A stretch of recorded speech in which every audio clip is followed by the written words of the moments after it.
there. It's Andrea, and welcome to the Voice of Influence podcast.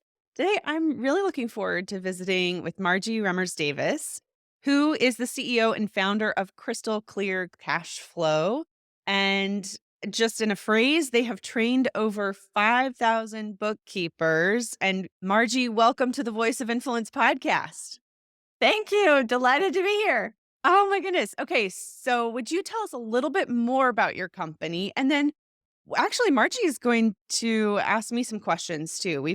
This is going to be a little bit of a different kind of episode where we get to kind of dig a little bit into what's going on in terms of leadership and organizational development. So, Margie, yeah, Yeah. tell us a little bit more about what you do in Mhm. your company. Yep. I would be delighted. Thank you. So, in 2018, I was a stay-at-home mom. I had been a stay-at-home mom for almost 20 years, and my oldest daughter was just about to head off to college, and I turned 50, and my husband, had a midlife crisis or or whatever, and decided that this future that we had planned together, he was no longer interested in. And at first, I just thought, okay, I'll just get a job. I will just step right back. In my former life, I was a training manager for a medical software company. And so I'm still smart. I'm still the same person. Like it's been 20 years, but hey, so I got out into the workforce and realized that middle-aged women with a 20-year gap in their resume weren't that attractive.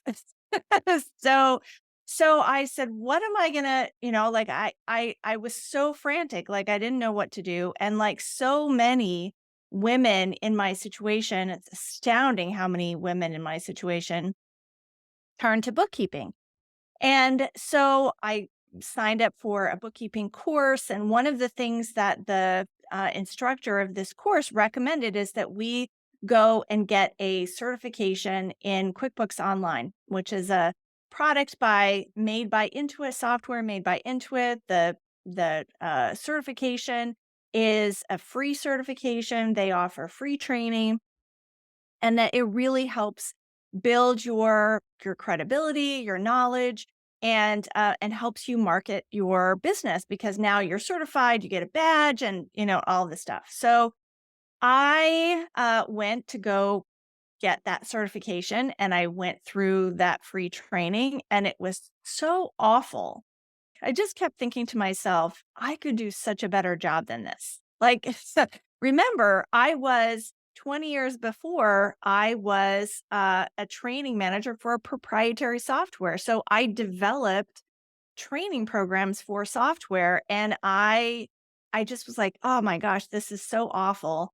But I was trying to get my life together, and so I just said to myself, I have to put my blinders on. I can't chase that squirrel. I just got to stay focused and get certified. And so I did that, and then I got into bookkeeping communities, of other people who were, building each other up, helping us, with their business. And so many people were complaining about that training and certification test. And finally, I couldn't stand it anymore. I couldn't stand it. And I said, "Okay, fine. I will create this course." I put together this course quickly, put it up on the internet, and it just exploded.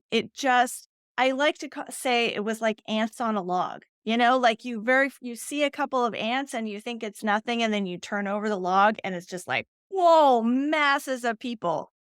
And so my like that first that first month, year, like I was selling them right and left, and people were begging for more and more training. So eventually we created that first one was for their basic level certification. We eventually created one for their advanced level certification. They came out with a payroll certification, so we created a payroll certification. And then I started working with a marketing company who said, um, well, doing the certification is great, but once they get certified, they don't need you anymore. what's the next thing in the student journey? What could you create to that would help them on an ongoing basis? And I realized that the number one thing that they needed was practice. It's the common scenario, like you can't get experience without a job and you can't get a job without experience. Mm. And so I created a training program that we like to say we train bookkeepers like NASA trains astronauts. So it's all simulated experience so that they actually get they get to feel like they actually are working on a client's books, everything that they would do from beginning to end in the month, and they join a subscription. They practice every month. They are learning new skills, and we realized that we had these really highly trained bookkeepers, and that there were businesses out there who are desperate for bookkeepers. And so we are in the process of launching Booksmatch, which is to help those businesses connect with our trained bookkeepers. So all of this is great. It's wonderful. We've helped now, like you said, we've helped over 5,000 bookkeepers, get certified and upskill and develop. And I've become really popular and my team has grown. I realized early on that I couldn't do it myself. So the first person I hired was an editor to help me with my documents because I wanted them to be pretty and standard, and like that's not my thing.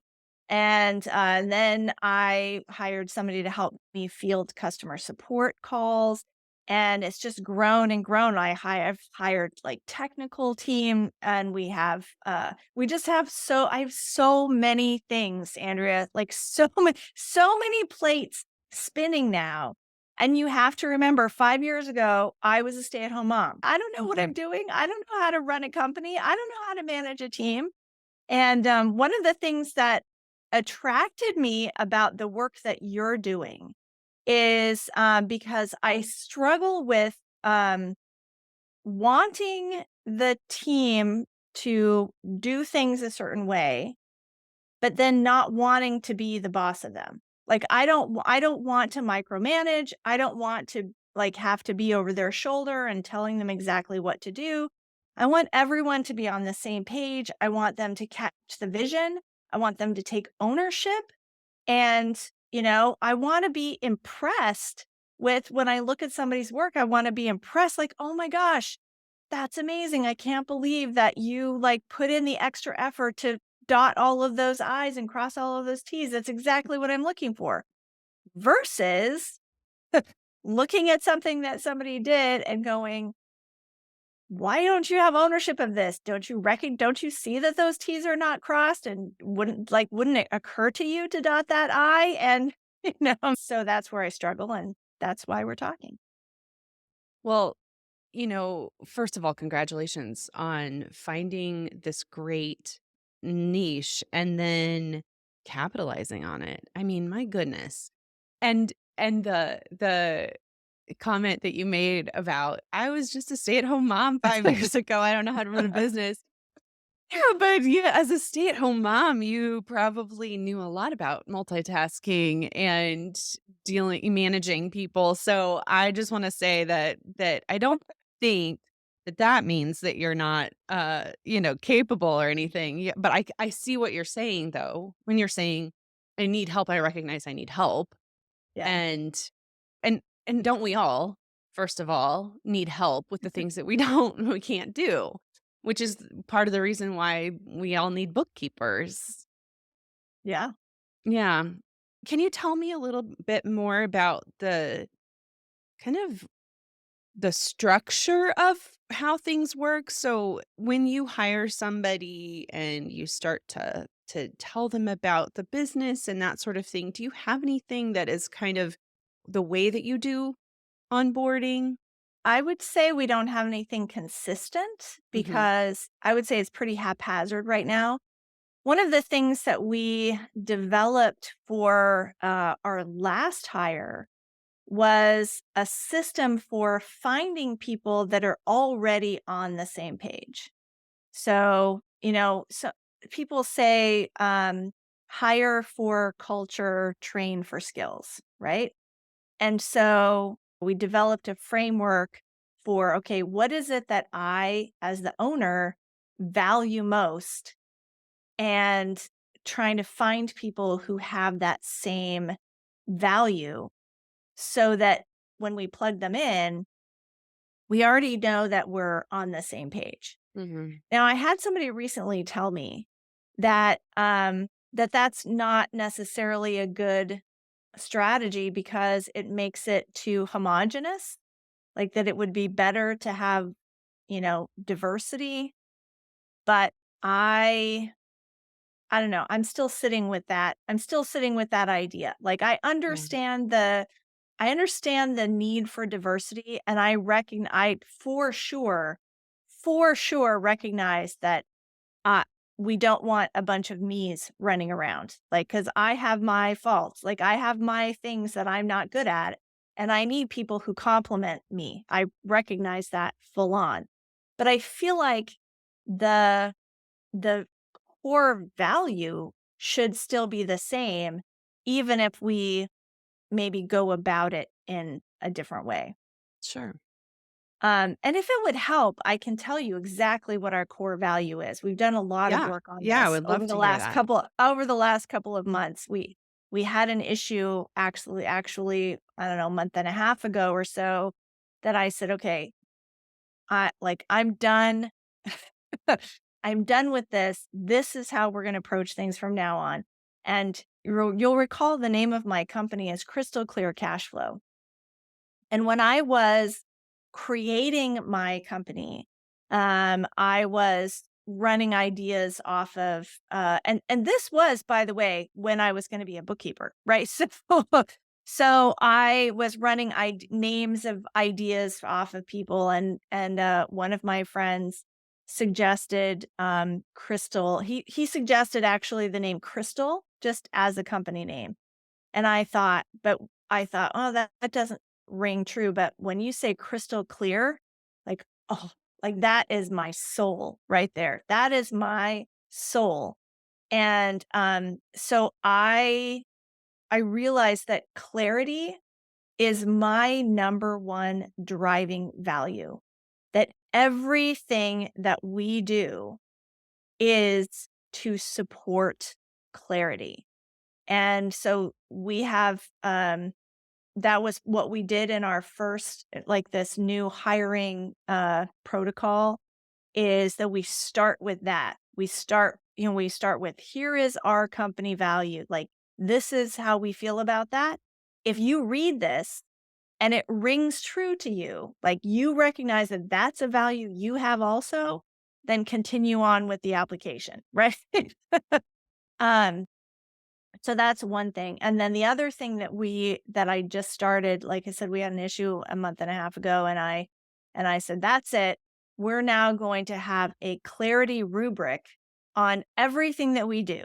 Like, is this clear? Does this have a clear intent? Is this clear messaging? Do we have specified a clear outcome so that we can always all be on the same page?" And I think that that's been missing. I think one of the challenges when you're small is you just get whoever you can get to help you, right? It's not until you're bigger that you have the luxury of saying, "Okay, wait, let's only hire people who," right? So, I have maybe some legacy people on my team that did not come under that clarity banner because I hired them when I needed a warm body. You know what I mean? Mhm. Mhm. So, Yeah, that's a really it's an interesting um issue because I think everybody sort of deals with this too, where the values and the culture are so important. They're part of the identity of the company. And then there's also this potential to become too homogenous and to miss something. And so, do you see any detriment to, you know, hiring for clarity and having that be the main thing? Do you see any potential pitfalls? I don't because it's such a strong thing for me, and kind of feel like only it only brings value in the world. Hmm. I mean, how could how could clarity be a detriment in any situation? I don't know. Maybe I'm blinded. Maybe I'm blinded, Well, but I guess, I mean, it's possible that you end up hiring for the strengths of clarity. So you can have a mhm, value of clarity and then you can have a mhm, strength of being clear. Some mm, people are not as strong at being clear. So mhm, maybe your by saying this is the value and this is what we're striving towards all the time, mhm, maybe mhm. that is a way to maybe that's a more healthy version than we only want people who are clear all the time about everything. Does that make sense? Yes, I would definitely agree that we are looking for people who constantly strive for clarity, not people who are naturally clear all the time, because Okay. that's impossible. So to me, that sounds like that's part of your mission or your vision for your Yeah. company that is really important. And Yes. so I don't personally see any um, problems, continuing to pursue that as a way of weeding people out when they are in the hiring process. And as you go, you always can go back and say, "Wait a second, this might be one issue that we're having with it. Let's tweak it." You can always Yeah. tweak. But I Yeah. think following your vision for your leadership vision for your company and what you're trying to provide to the world, it makes a Mhm. lot of sense. Yeah. Yeah. So what when you're talking about okay, so when it comes to onboarding though, this is a new thing. Developing the process was great, and then applying it for our most recent hire was really great because it gave us a metric to be able to weed out people, and that was great, and the people that we interviewed, were all such high quality people, and so that was great. So this is a great start on just, the starting with being clear about the identity of your company Yeah, before somebody ever starts. I mean, if they're not on board with what you're doing and what you're trying to achieve, then it makes a lot of sense. It yeah, wouldn't be a good fit. yeah, So, yeah, yeah, um so when we talk about engagement, which is essentially what you were asking about when we kind of first started, you know, people taking initiative, people yeah, working a little extra to make sure that they get things done um, and do it well. First of all, there are some people that are more given to that than other people. Some people's strengths are not necessarily in leadership or, you know, they might be more introverted and so they hold back a little bit, or they might be more um, it could be that they're more extroverted and so they're less concerned about details, like it can be all right, kinds of right. things that can happen. I'm sorry to interrupt you, but you said the word leadership, Yeah. and I'm less concerned about leadership right now because right now we're very horizontal. Mhm. We don't have like we don't have really we don't have layers a lot. Yeah. Like most everybody's just reporting to me. And so what I'm looking for is less I don't like would use the term leadership when you're talking about just like ownership of your project?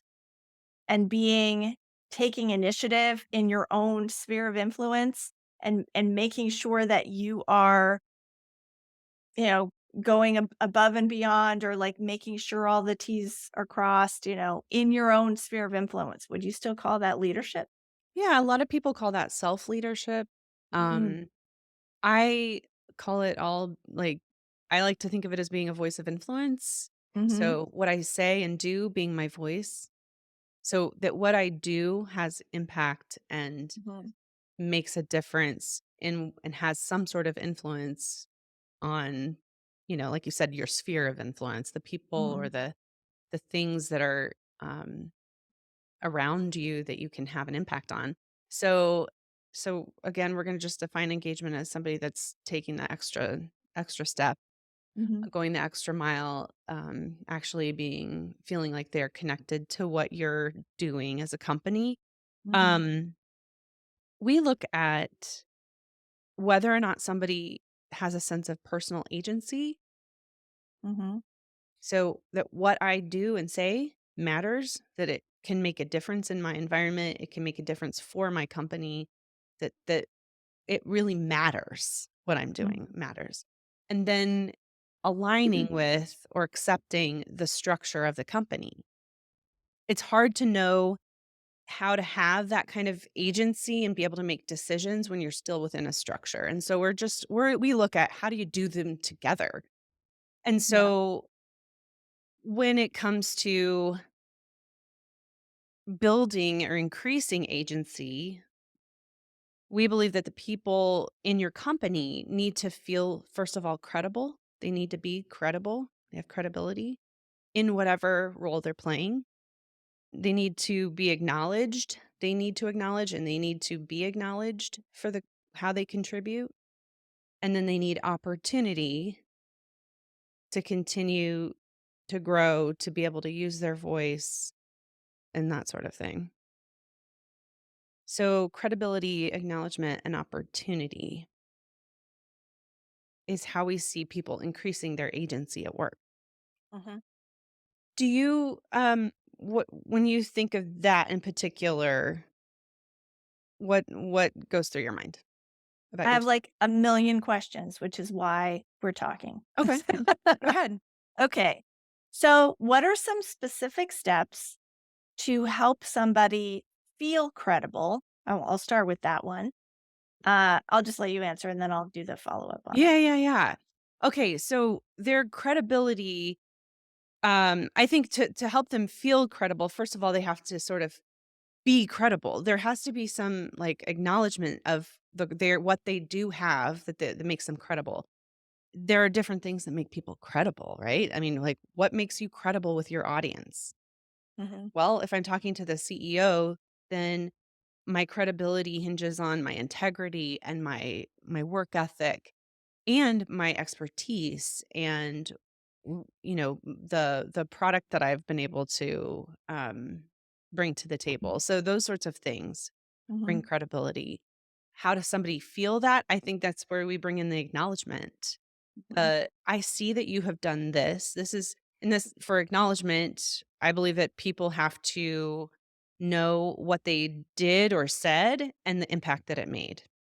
Mhm. I have to be able to recognize that internally for myself, but then when other people acknowledge that for me, that makes a huge difference in whether or not I feel credible, whether or not I believe I have agency. Mhm. So, um, I think there are a lot of people who have a tendency to deflect good, they deflect positive comments Yeah. and only focus on negative correction. So if I feel like I could acknowledge and celebrate 9 things and then give one criticism, and that one criticism is the only thing that they remember. Mhm. So how do you guard against that? Um, and that's tough, right? I mean, each person has their own internal way of dealing with things that you can't control. Yeah. And one of the frameworks that we use is the deep impact method, which looks at Maslow's hierarchy of needs and takes that to us, looks at it psychologically. So first I need to, so I make it simple like this. First, the other person needs to feel safe.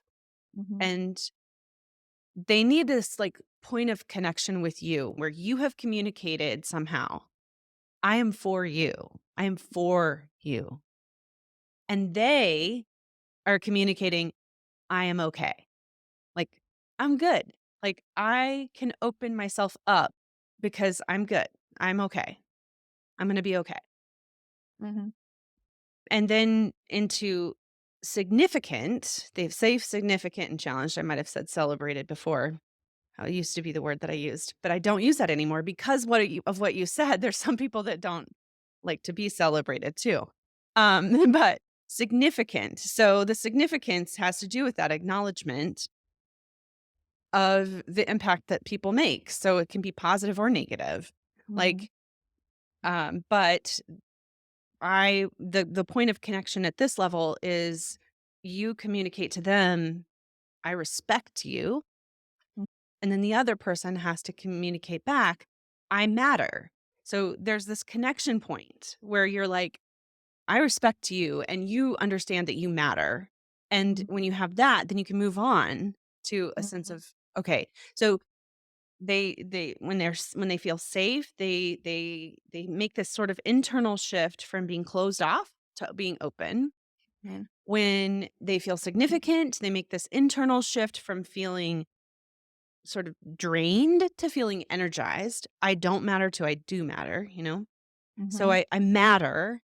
And then the challenge has to do with what you're gonna you know, the corrective thing that you're trying to communicate. And in this one, you are communicating, I believe in you. Not shame on you, you should have done something else. Like sometimes it can come across as a little bit like, so you did a good job, but instead of getting an A plus on this test, you got a B. Let me mhm, tell you how you can get an A next time. Instead of thinking about it in terms of how good somebody does, instead we want them to think about it in terms of there's even more for you. I'm calling you to something mhm, bigger. I'm calling you to something more because I believe in you.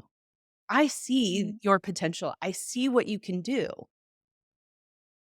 And so the energy behind that I think is a little different than when what we typically think of as feedback, which mhm. is good job with this, but Right, right, yeah. That's that you nailed it. That's exactly my challenge. yeah, and it's understandable. That's what we all do, that Yeah, quite yeah, naturally. And we're trying to be nice about it, but in the end, it kind of still feels like, it yeah. feels like Okay, yeah. Go ahead. okay, so let's drill down on that more. Hmm. So you so maybe the natural tendency is to say, "You got a B, here's how you could get an A," right? Hmm. That that you're saying is deflating. Hmm. So how would you phrase that? Like, just take exactly that situation and make it more so that it's, like, calling them to be better. I think it has less to do with that moment than it does with everything else that goes on before that, but in that moment, I think it could be just a simple, good question. Like, I don't know exactly what the situation was or would be. Are you thinking like dotting I's or whatever? Is that So, let's say there is an email that goes out, and so emails go out to team members, they go out to, clients, they go out to potential clients. There's all sorts of emails that go out, in a company Mhm. for, a variety of things. So let's say one of these emails that went out did not clearly communicate and perhaps was a little off-putting to the recipient. Okay. So, first thing I would do was I would come to that person and again communicate the importance of that, their who they are and what they're Mhm, contributing. And ask them to tell them that we need I want to go over this email and use it as a learning opportunity for both of us. So that takes away from the I'm here to correct you kind of thing. But we're going to take this email and we're going to think about what you need from me to achieve what I think is a different kind of outcome.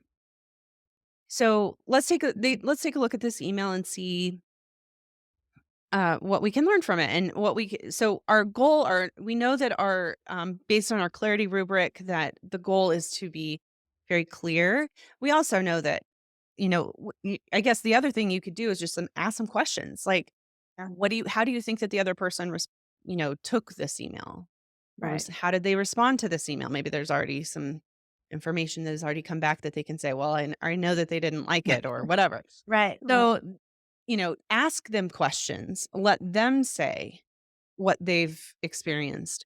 What would, you know, is that what you wanted? Is that the outcome that you wanted? Let them decide, what do I think about this? Mhm. And then it's important for you to also say what you think. Yeah. So it's not the outcome that I wanted. I would like to see when we were sending emails that people, experience differently or whatever. And then brainstorm together. What could Mhm. that look like differently next time? Is there anything that we've learned from the situation that would help us in emails for the future, not just with you, but anybody? Is there does Yeah. do we take away from this a principle that we can apply to the rest of the company? By having a conversation where you're getting their perspective and you're Yeah. asking questions instead of just telling them what you see, Yeah. you are getting them to own their own perspective. Yeah. You're getting them to think about it for themselves, decide what they think instead of feeling judged. Yeah. So then they also see that if you're pulling something out of that, if you're asking that question of, is there a principle or a practice that we can draw out of this conversation that we could apply to other emails throughout the company, Mhm. they're also having an impact on the Mhm. system of the Yeah. whole company. So in that Mm. way, you are communicating, I believe that you have what it takes. Or I believe in you. And they are communicating, yeah, I have what it takes. I can figure this out. And I can figure it out next time. I can go through this process that we went through together in thinking through this email. I can go through this on my own next time or with somebody else if I'm leading them, if I'm like mentoring them or knowledge sharing within the company. Okay. Mhm. What are your thoughts? So, so a phrase that came up to me while you were talking is to say, let's get some clarity around this. Because we're, I already made a big company wide speech about how we're now like clarity is everything and we're developing this clarity rubric. And now we're going to look at everything. And we already have had a couple of situations where I kind of used that phrase. Yesterday we had a big team meeting and I started off by saying, "Okay, we're going to have a clarity conversation." And it's going to be about this topic and I want to make sure that we're all on the same page, we're all using the same terminology, we all have it clear in our minds what we're doing in these different initiatives. And so I think that is hugely that's going to be hugely helpful is to just yeah, say so let's get some clarity around what happened. Let's get some clarity around, how we feel about it, what the outcome was, what we could do better next time. And so maybe it like in the service of clarity versus in this versus in the service of you did something terrible, right? And we're Yeah. correcting you now, right? Yeah. So Yeah, and I would encourage you to think about it in terms of, we're creating this collaborative learning culture Mhm. through clarity.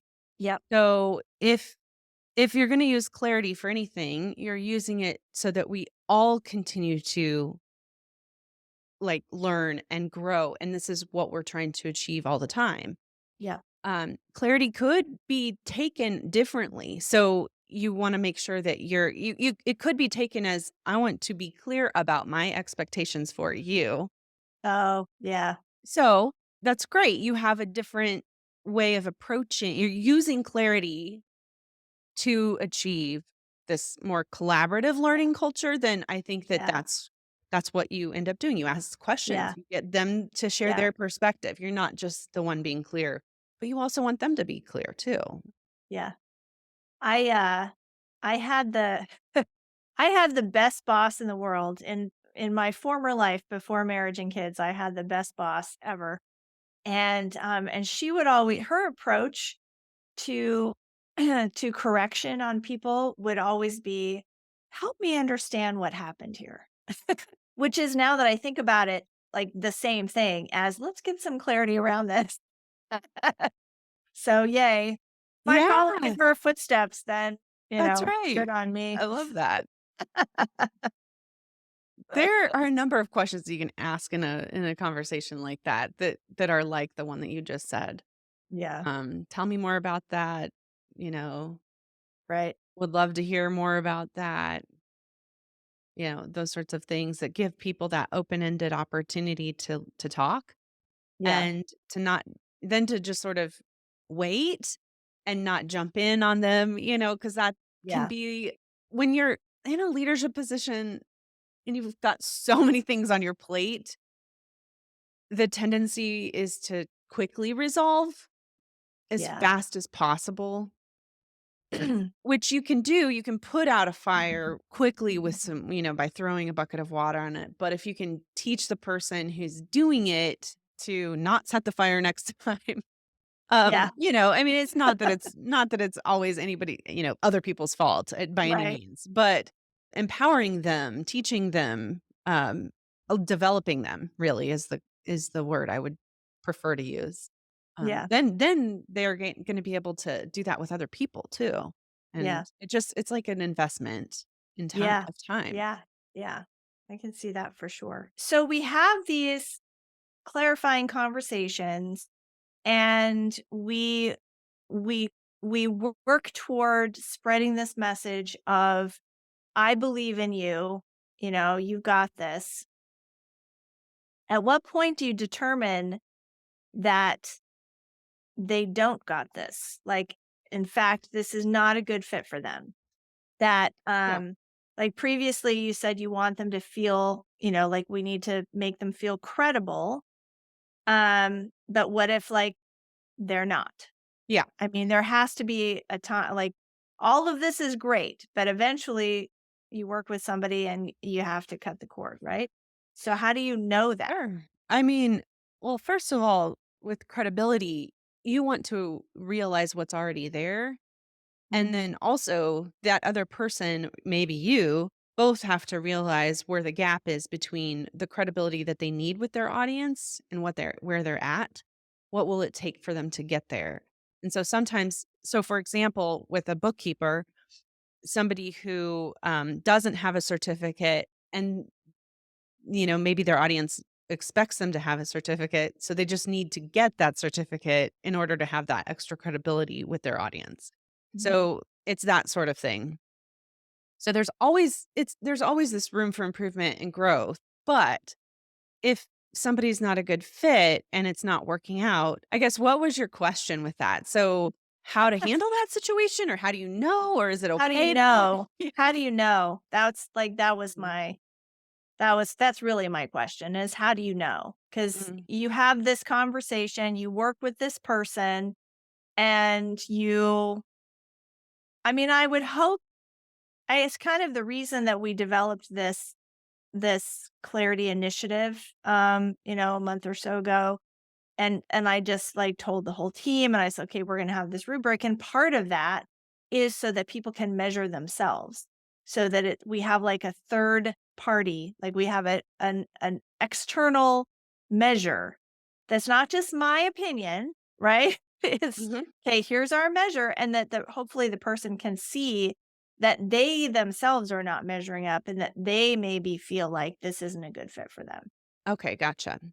So, first of all, if it's around a specific behavior or not meeting the standards of their job or the expectations of Mhm. their job, this is where performance improvement plans come into play, where you have this conversation with them, and it can look a lot of different ways. But ultimately, you can't tell them that you believe in them if you don't believe in them. So I'm Exactly, not yes. asking people to lie. Um, and you can believe in a person without believing that they're the right fit too.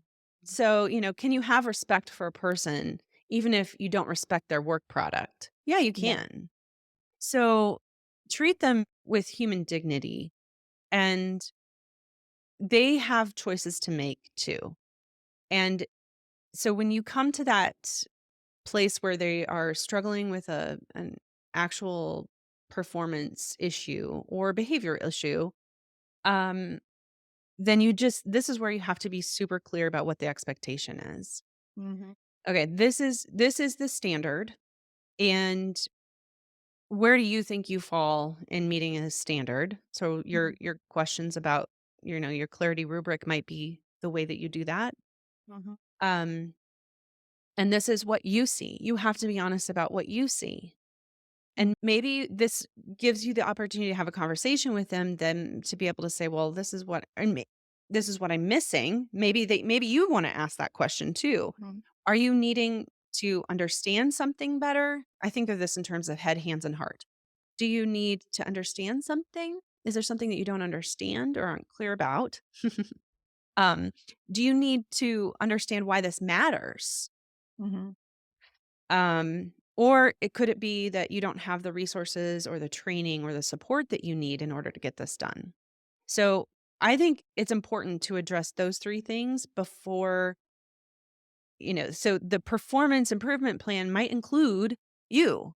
It might Yeah, include you providing something, but they yeah, have to take the initiative to do whatever it takes to move forward. So let's say you give them 3 months or you give them 6 weeks or whatever you decide the right amount of time is, and then together you have a check-in conversation a couple times, and then you have um your final accountability kind of conversation if you need to, and I don't think this is the right fit for yeah, us.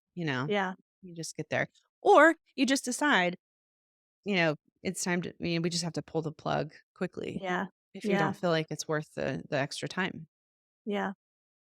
One of the things that you have said, several times, in this conversation is, the phrase, "Why this matters," right? So, that you have to convey why this matters, and I think that I struggle with being able to articulate why it matters, like, Yep.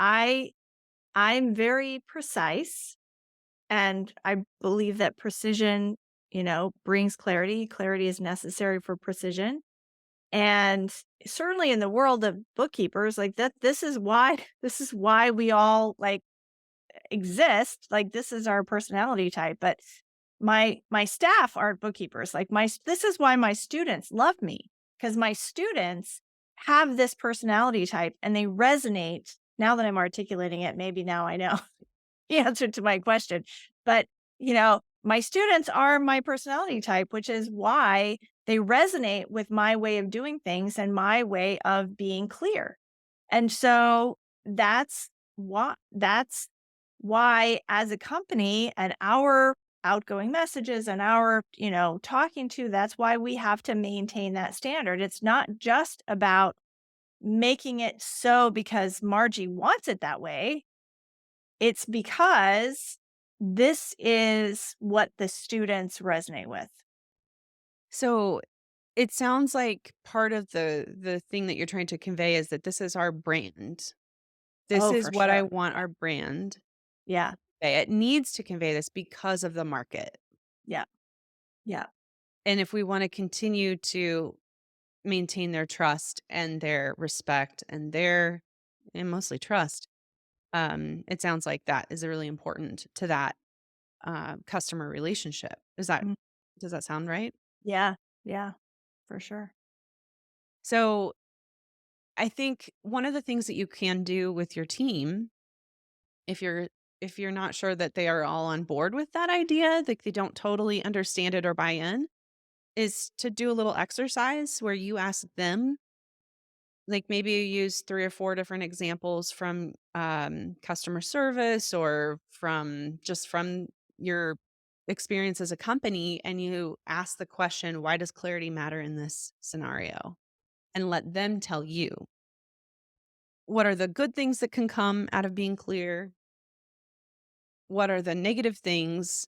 You can always leave it up to what are the negative things from being Mhm. clear, because if you don't leave that open for discussion, then you won't, then there might still be some people that are like, well, I don't think it's that, I don't think it would be good, and they're thinking Yeah. it in their head, but Yeah. they're not saying it. So if you can leave that Yeah. open, but still, like, what's the cost and what's the ROI on being clear in this Mhm. situation, I think Mhm. is really important. And then asking them, okay, so if this is why it matters, what is important that we do? And Mhm. then let them tell you. If you can let them have a voice, share their perspective, come to their own light bulb moments Mhm. in those sorts of ways, I think that they will be able to embrace that idea of clarity a little better for themselves instead of you telling them what it means. Yeah. Yeah. That's awesome. Do Thank you you. have any other pressing questions? I do not. But I am anxious for this recording to come out so I can listen to it over and over. Uh, This has been so clarifying. oh, good. I'll just throw in the one little last piece of the puzzle here, which is we talked about increasing agency. Let me talk about increasing acceptance or alignment with the company. Mhm. So, increasing that does we talk about starting with identity and then priorities and then the plan. So, identity, like you had talked about with being really having these clarifying conversations, being having clarity being your driving value and that sort of thing. Like that's a big piece of your identity, but it's also who is the customer? What are they like? Helping everybody in the company to make sure that they understand this is why we exist and who we exist for, what we Mhm. do in the market, how we how we work together as a team. So then it's also about roles and responsibilities. So my responsibility is vision, is maintaining the mission of the company, whatever you decide yours is, and then making sure that everybody is clear on their own roles and responsibilities. And Mhm. then that's identity. And then priorities has to do with what is the most important thing in any given situation? What is our driving strategy right now? Maybe also your driving value. So what is the strategy? What is the value? What's the most important? And so even in a project, maybe you need to clarify priorities and then the plan. Then this Mhm. is the actual who's doing what, when, and what's the accountability. Yeah. So a lot of times the problem kind of comes up in the plan. That's when we see a lot of conflict, but Mhm. really, usually it ends up starting with back at roles and responsibilities and identity and being understanding all that before Mhm. moving on. So I make Yeah. sure to suggest you focus on that in that order. Yeah. That's awesome. We're gonna include that in our rubric. There you go. There you go. So Margie, as we kind of close this conversation around your team and leadership for yourself and how you're going about that. What's your vision for yourself and your own leadership in the Yeah. next year? Yeah. I really I had a this past week, I had kind of an insight into that, because I'm I'm only supposed to be doing they always say I should only do the things that only I can do. Okay, so everything else that does not require Margie's magic touch needs to be delegated to somebody else, and I struggle with that, because I can do it so much faster. And I know clearly exactly what needs to be done, and I could just, do it, but I have to, let go and let other people do that. But then I'm still left, even if I do that, I am still left with an overwhelming amount of things that only I can do because I have this special magic touch of, what makes our courses and our company so special. And if I am ever going to step away, which I do, I'm not a spring chicken, number one. So if I am ever going to be able to step away, then I have to start teaching other people how to add the special Margie magic touch, right? I have to teach that. And I don't know how to do that precisely, because it's kind of what makes me unique. And I think, I don't know, when there's something that's special about you, don't you kind of like want to hold on to it because like that's your thing, right? And if you don't have, if other people have it, what makes you special? So, but I have to let go of that, and that's really over the next year. We've already talked about how in the spring, we have another hire coming in the spring that's going to specifically be a person that I can dump all of my knowledge into and like train them to take over all of these things so that I can eventually step into a more visionary role rather than in operations, which I'm doing now.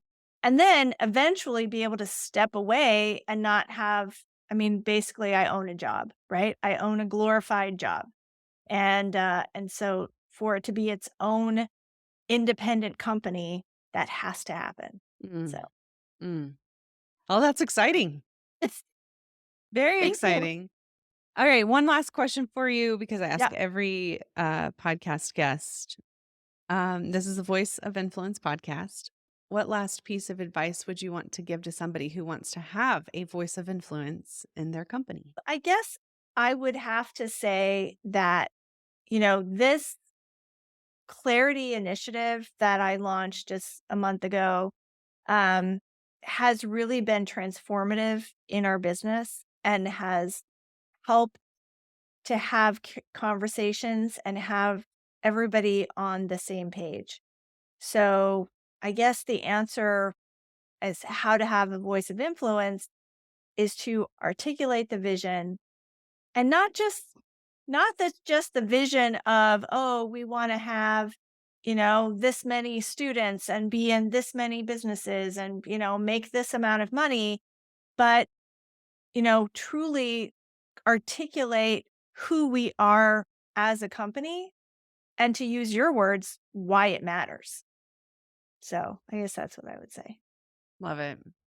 Well, Margie, thanks for coming and doing this episode today. Being a voice of influence by even like learning and growing and Yeah. continuing to do your thing with bookkeepers and small businesses. So, congratulations. Alrighty. Thank you. Thanks so much for having me.